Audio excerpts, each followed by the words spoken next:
صراط مستقیم۔ اے اللہ ہم سب کو صراط مستقیم پر چلنے کی ہدایت عطا فرما، آمین۔ بسم اللہ الرحمن الرحیم۔ ایاک نعبد و ایاک نستعین۔ السلام علیکم دوستو، میں امید کرتا ہوں کہ آپ جہاں بھی ہوں گے خیریت سے ہوں گے۔ میں ہوں اشر لودھی اور آپ دیکھ رہے ہیں میرا یوٹیوب چینل صراط مستقیم۔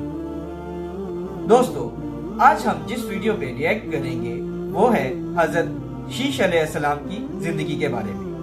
حضرت شیش علیہ السلام حضرت آدم علیہ السلام کے دوسرے بیٹے تھے۔ حضرت شیش علیہ السلام کی زندگی کس طرح سے گزری، آئیے اس ویڈیو میں دیکھتے ہیں، میرے ساتھ جڑے رہیے۔ آپ دوستوں سے گزارش ہے کہ اس چینل کو سبسکرائب کریں تاکہ ہر نئی آنے والی ویڈیو آپ تک بر وقت پہنچ سکے۔ آپ کا سبسکرائب کرنا ہمارے لیے ایک اعزاز کی بات ہے، تو سبسکرائب کریں، کمنٹ کریں اور اپنے دوستوں کے ساتھ شیئر کریں۔ تو ویڈیو کی طرف بڑھتے ہیں۔ آدم علیہ السلام کی وفات کے بعد ان کے بیٹے شیش علیہ السلام نے ان کی ذمہ داریاں سنبھال لی۔ اب تبلیغ کا کام انہیں کرنا تھا۔ ادھر قابیل جو نرم زمین میں جا آباد ہوا تھا، اس کی اولاد نے فتنہ و فساد اور سرکشی کی زندگی اختیار کی۔ انہوں نے قتل و غارت گری کا بازار گرم کر دیا۔ یہ لوگ آدم علیہ السلام کی قوم کے پاس سے گزرتے تو وہاں بھی فساد مچاتے۔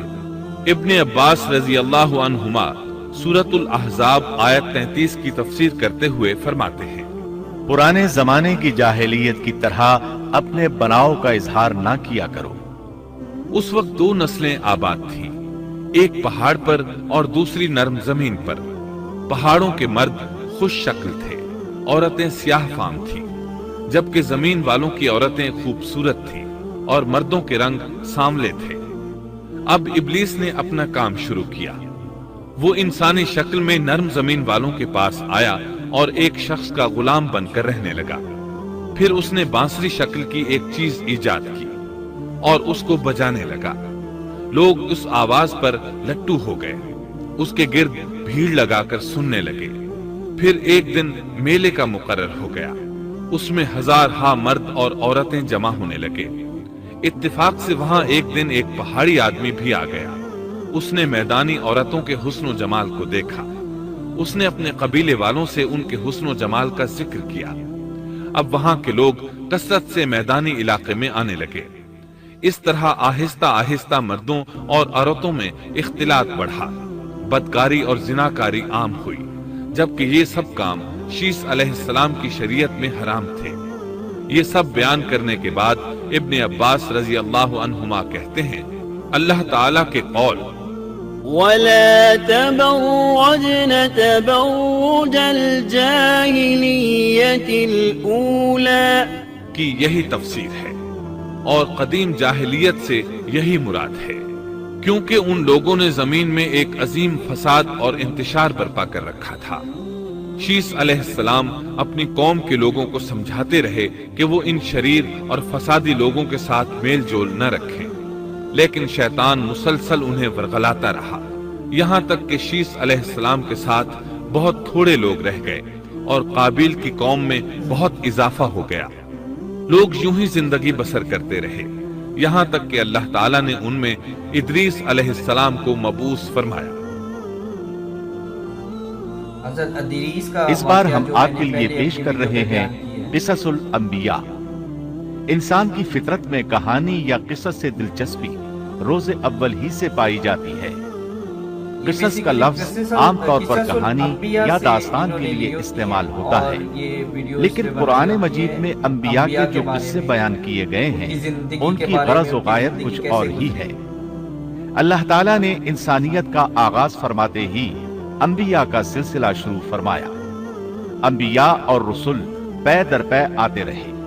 کہا جاتا ہے کہ رسولوں کی تعداد 300 سے زائد ہے اور انبیاء کی تعداد 1,24,000 سے زائد ہے۔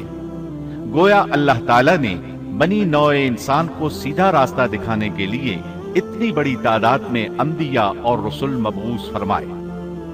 قرآن کریم کے بیان کردہ قصص حقیقت پر مبنی ہیں، اس لیے دوسرے تمام قصص اور واقعات سے امتیازی حیثیت رکھتے ہیں۔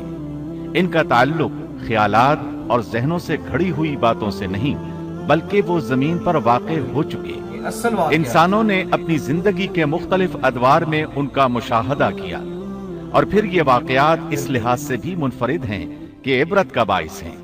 قرآن کریم کے یہ قصص لطف اندوز ہونے کے لیے ہرگز نہیں سنائے گئے، بلکہ ان سے تو بنی نوع انسان کو سیدھا راستہ دکھانا مقصود ہے۔ یہ مقصد تھا کہ انسانیت عبرت پکڑے، روز جزا کے بارے میں آنکھیں کھول لے، ان واقعات کو سن کر اور پڑھ کر اپنا راستہ منتخب کر لے۔ گزشتہ انبیاء کی امتیں جو بھیانک جرائم کرتی رہی ہیں، ان سے اپنا دامن بچا لے۔ اسی لیے انبیاء کے حالات سے واقفیت از حد ضروری ہے۔ جب تک ہم انبیاء کے واقعات سے روشناس نہیں ہو جاتے، اس وقت تک قرآن مجید تک مکمل رسائی حاصل نہیں کر سکتے۔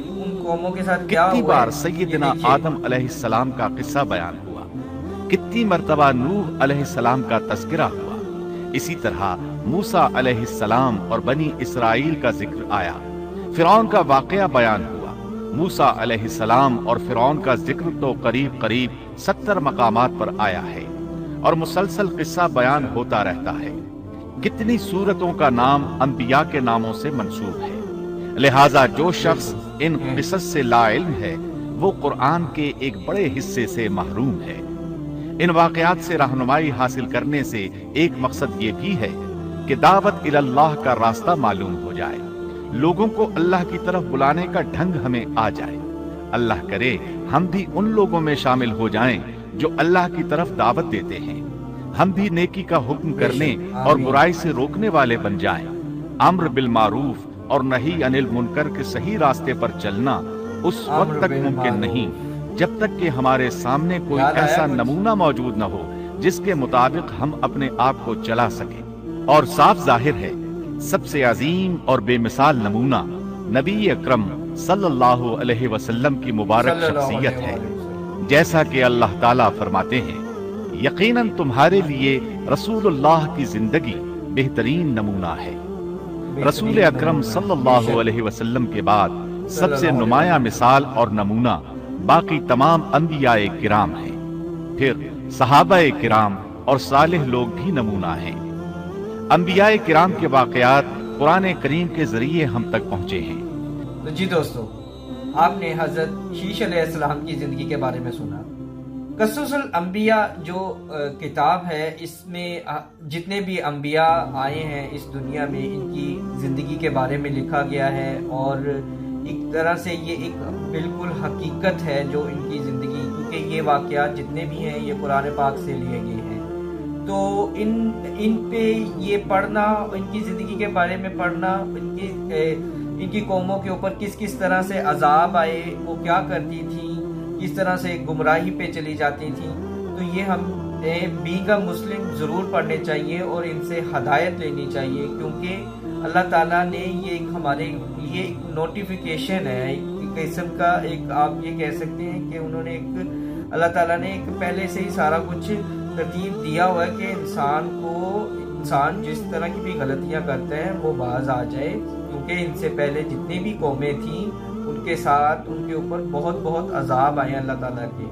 تو ہم یہی اللہ تعالیٰ سے دعا کرتے ہیں کہ ہم اپنی جتنی بھی زندگی گزاریں وہ اللہ تعالیٰ کے احکامات اور نبی اکرام جتنے بھی ہیں ان کی جو زندگی ہیں ان کو پڑھیں اور اس حساب سے گزاریں۔